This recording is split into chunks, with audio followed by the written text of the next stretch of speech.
I spent 3 years trying to out-diet a body that had quietly stopped following the old rules. I cut calories. I added cardio. Nothing moved on my midsection until I stopped chasing the scale and started paying attention to what was actually driving the weight around my middle. I never touched a GLP-1 prescription to get there. Your number won't be mine. Bodies respond at different speeds. And this isn't a substitute for medical guidance. But the mechanism I want to walk you through today is the same one quietly working against, or for, every woman in this stage of life. Here's what nobody tells you at your annual checkup. The fat gathering around your waist after 50 isn't the same fat you carried at 30. It behaves differently. It signals differently. And it responds to a completely different set of levers than the ones diet culture keeps handing you. Let's start with what's actually changing. Before menopause, your body tends to store fat just under the skin. Hips, thighs, the soft layer that's annoying but metabolically fairly quiet. After menopause, that pattern shifts. Estrogen plays a direct role in where your body chooses to park fat, acting through receptors in fat tissue itself. When estrogen drops, that storage preference moves inward, toward the deep abdominal fat that wraps around your organs. Researchers call this visceral fat, and it's not just a cosmetic shift. It's more metabolically active than the subcutaneous fat it's replacing, which means it interacts more aggressively with your hormones, your blood sugar, and your inflammation levels. Your body isn't betraying you. It's following new instructions. That's fact 1. Here's fact 2, and it's the one most weight loss advice completely ignores. Menopause doesn't just move your fat. It quietly takes muscle with it. This process is called sarcopenia, and it accelerates noticeably once estrogen declines. Why does that matter for your waistline specifically?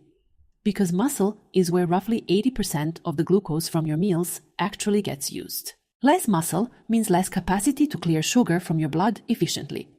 And that reduced capacity is closely correlated with higher visceral fat levels in research on midlife women. The two tend to rise and fall together, even if the exact chain of cause and effect is still being worked out. Losing muscle doesn't just slow your metabolism in some vague, hand-wavy sense. It removes a large share of your body's glucose disposal system. That's a quiet piece of the puzzle behind a lot of stubborn midlife weight gain. Notice what's happening here.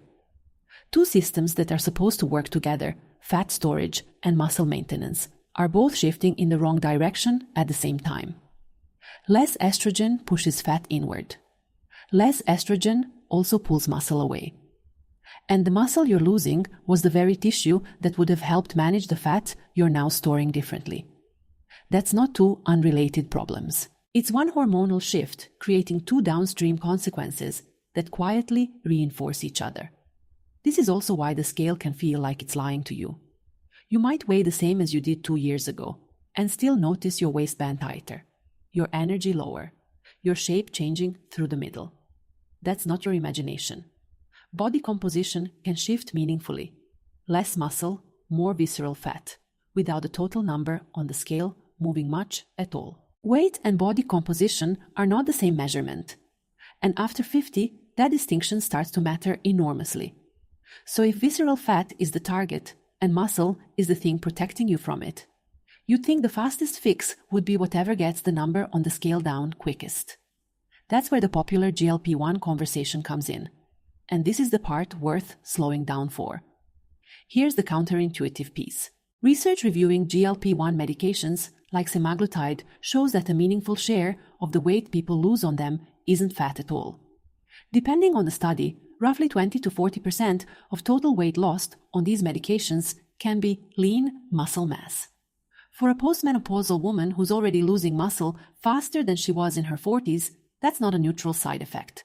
It can compound the exact vulnerability driving the problem in the first place. Even less muscle, even less glucose-clearing capacity, moving her further in the direction that's already correlated with more visceral fat over time. This isn't the case against the medication itself. For many women, under medical supervision, it's a genuinely useful tool. It's a case for understanding what it doesn't automatically protect. Losing weight and losing the right kind of weight are two different goals. So what does protecting the right kind of weight actually look like? It starts with treating muscle as something you're actively preserving, not just something you'll tone up eventually. Resistance training does something that cardio alone doesn't. It gives your muscle tissue a repeated, direct signal to maintain and rebuild itself, which matters even more once your hormonal environment stops giving that signal automatically. Walking is genuinely good for you, and it deserves its place in your week. But walking alone doesn't send the same rebuilding signal to muscle fibers that resistance does. You don't need to become a bodybuilder. You need consistency, using weights, resistance bands, or your own body weight, worked hard enough that the last few repetitions of a set feel genuinely challenging. Protein intake matters just as much, and this is where a lot of long-standing diet advice quietly works against you. The general population guidelines many of us grew up with were never built for a body actively losing muscle mass. Postmenopausal women typically need more protein per meal than they did in their 30s, spread across the day, not saved up for dinner. Think eggs and Greek yogurt at breakfast instead of just toast. Chicken, fish, tofu, or legumes at lunch instead of a meal built mostly around carbohydrates. A protein source at every meal, not an afterthought squeezed in at the end of the day when appetite has already dropped off. Then there's the piece almost nobody frames correctly: blood sugar stability. This isn't about cutting carbs into oblivion, and it isn't about fear of any particular food group. It's about not asking your muscle-depleted glucose system to handle large sugar spikes. It's less equipped to manage. Pairing carbohydrates with protein or fiber. Eating meals in a rhythm, rather than skipping and overcompensating later. And avoiding long stretches of ultra-processed, rapidly digesting carbs on an empty stomach. These aren't extreme changes.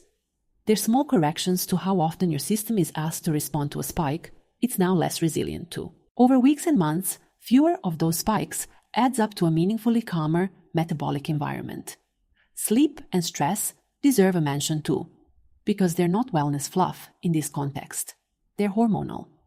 Poor sleep and chronically elevated cortisol both interfere with insulin sensitivity, adding another layer of resistance to a system that's already working harder than it used to. Short, poor quality sleep pushes your body toward higher next day blood sugar and stronger cravings, which makes every other change on this list harder to sustain.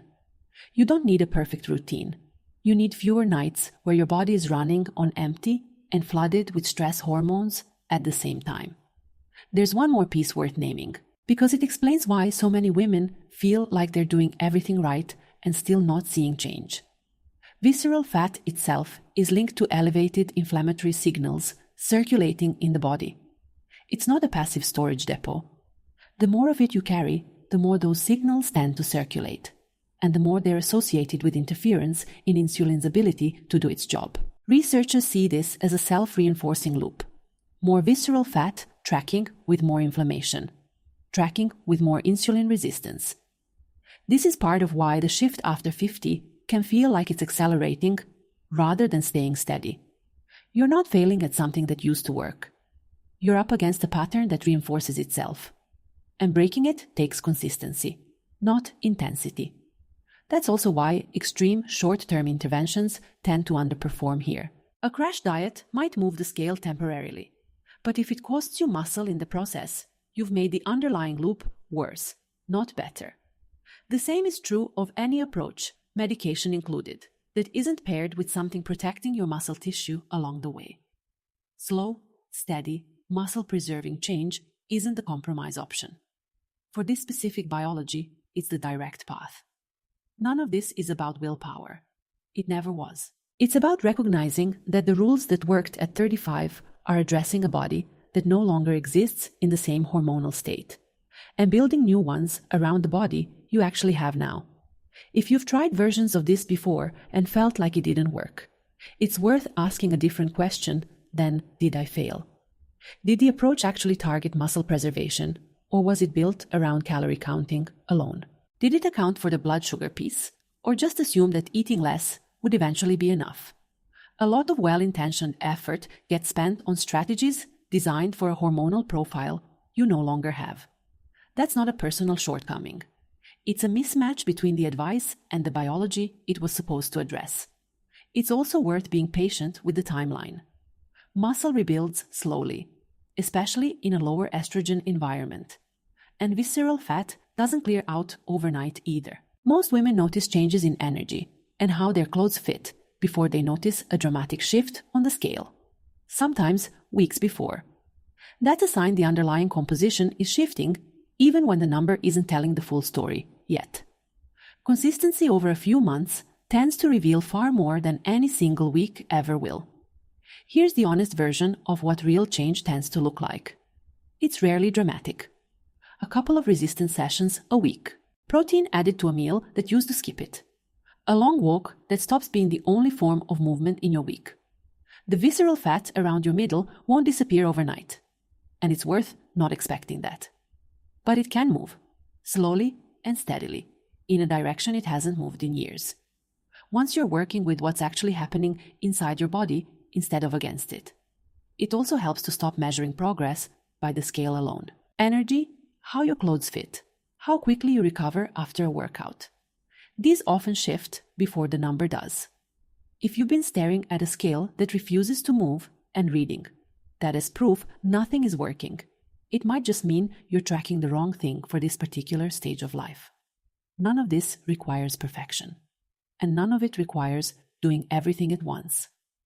Add one resistance session this week.